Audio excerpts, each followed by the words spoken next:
Hi mga ka-Smorgs! Ako po si Ate Mars, ang inyong Smorgasbord Pinay. Magandang araw po sa inyong lahat. Ako po si Ate Mars, ang inyong Smorgasbord Pinay. Ngayon pong araw ay celebrate po tayo ng kaarawan dito sa Alcobar. Siya nga pala, happy birthday dito sa mga kasamahan natin. Actually, mga naging kasamahan na rin dahil nandito po tayo almost mag 1 year na.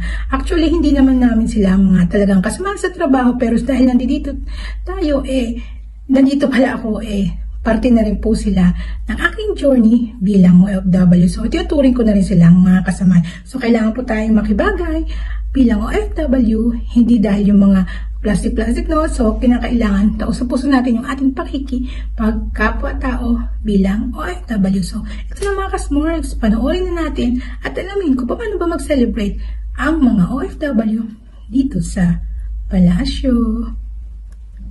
Mga ka-Smorgs, napakaraming pagkain. Wow na wow. Aba, sirang-sirang ating diet ngayong araw. Dahil sa mga pagkain nito, abay, akalain mo ba namang nasa Pilipinas pa? Ay, mali pala. Akalain nyo ba namang nasa abroad ang mga pagkain ito na kahit kami ay mga OFW ay nakuha pa rin namin maghanda at mag-celebrate ng kaarawan. Actually, 3 tao ito O, diba? Tipid, pero at the same time, hindi mo akalain tipid dahil napakaraming pagkain. O, diba? Ako nakikain lang ako dyan. Ang participation ko lang naman ay kumain, maglinis, at mag-share ng konting nakayanan natin, mga ka-Smorgs. O, diba? O, diba? May mga palogo pa. At meron ding mga lettering. Hindi mo akalaing nasa ibang bansa ito.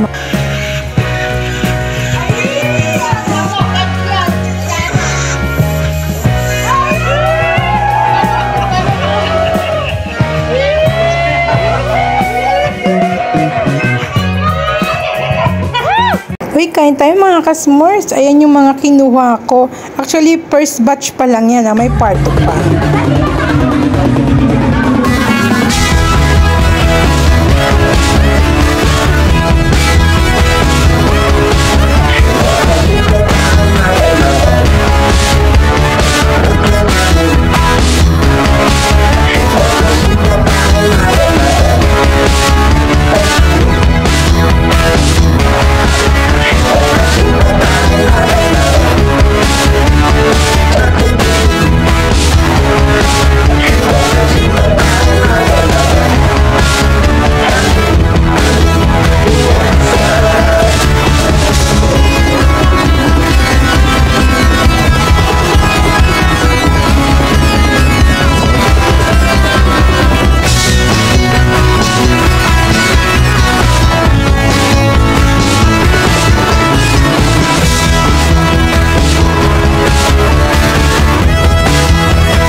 Hanggang dyan lang yung pwede ko ipakitang mga video mga ka-Smorgs. Pasensya na dahil yung mga iba ando dun yung mga ibang lahi Alam nyo na, bawal kasi ipakita. Ayaw nila magpa-picture So, irespeto na lang natin yung kanilang mga karapatan at kanilang mga kahilingan mga ka-Smorgs. Alam nyo na, baka ma-football tayo kung ating hindi susundin yung kanilang mga kagustuhan dito. O diba mga ka-Smorgs? At saka, ang saya sa totoo lang, kaso nga lang yung mga video na yon hindi pwedeng ipadala at ipakita sa social media. Alam nyo na!